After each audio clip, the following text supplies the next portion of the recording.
old. He would twist my arm, take my money, punch me in my head, block my eye, those things. And I was like, wow, I never even knew why this had to happen. I even, told his mom, like, this is something that he was doing to me. And she act like it was just normal because she was like, is that all he's doing to you?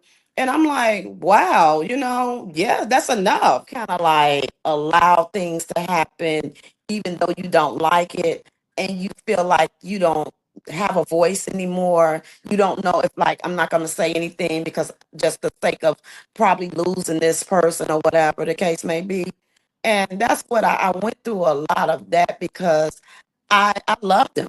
I mean, it didn't matter. Like, man, I love this person, so I allow myself to go through abuse, even even though I seen the red flags. And then another thing, he had a young lady that he was with, and he had her pregnant too. So basically, he had me and someone pregnant at the same time. And because he lived on another side of town, I had no idea. And then that just kind of like it took me to a whole nother level because that's like a form of some type of abuse when someone is hurting you like that, because especially discrediting you, lying on you, saying that you was this type of person when you're not. So his family eventually, after years go on, they met my son. My son looks just like them, just like them. I think a lot of it was a lot of compassion that I had for this person.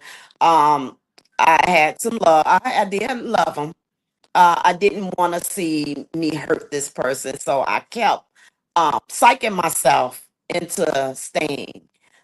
Even though part of my mind would say, you should be done with this, Yolanda. It's over with. I'm still talking to myself, saying that, I deserve better. When the abuse started, it was very like subtle. It was something that I hid. I was afraid to tell somebody because I didn't know what the reaction was going to be.